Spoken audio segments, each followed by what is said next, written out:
दोस्तों 2050 तक लुप्त हो जाएगी गंगा नदी, तो फिर कैसे लगेगा महाकुंभ? जानिए इस पर विज्ञान क्या कहता है। देखिए, गंगा नदी, जिसे मैया के नाम से जानते हैं, भारतीय संस्कृति और धार्मिकता में ये एक बहुत ही महत्वपूर्ण स्थान रखती है। ये नदी न केवल हमारी धार्मिक मान्यताओं का हिस्सा है, बल्कि लाखों लोगों की जीवन रेखा भी है। लेकिन एक अध्ययन के अनुसार गंगा नदी का भविष्य खतरे में है।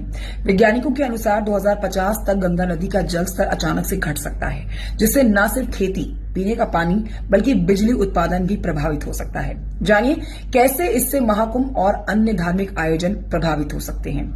हाल ही में काठमांडू स्थित international centre for integrated mountain development यानी कि ICIMOD ने एक अध्ययन जारी किया, जिसमें कहा गया कि 2050 तक गंगा, ब्रह्मपुत्र, सिंधु जैसी नदियों का जल स्तर घट सकता है।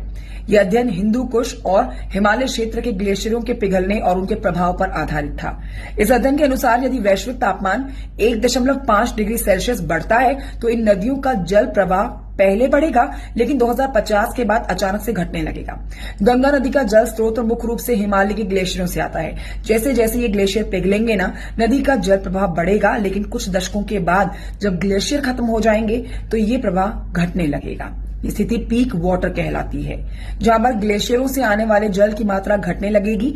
महाकुंभ जैसे धार्मिक आयोजन, जो कि गंगा नदी के किनारे होते हैं, नदी के जल स्तर पर निर्भर करते हैं। अगर नदी का जल स्तर घटता है तो इन आयोजनों में लोगों को स्नान के लिए कम पानी मिलेगा। साथ ही गंगा नदी के किनारे बसे लाखों लोग इस जल का उपयोग नहीं कर पाएंगे, खेती नहीं हो पाएगी, अन्य कार्यों के लिए भी दिक्कत हो जाएगी। केवल आने वाले समय में यानी कि 2050 तक गंगा के लुप्त होने की ओर इशारा है, बल्कि जल का बहुत बड़ा संकट भी है।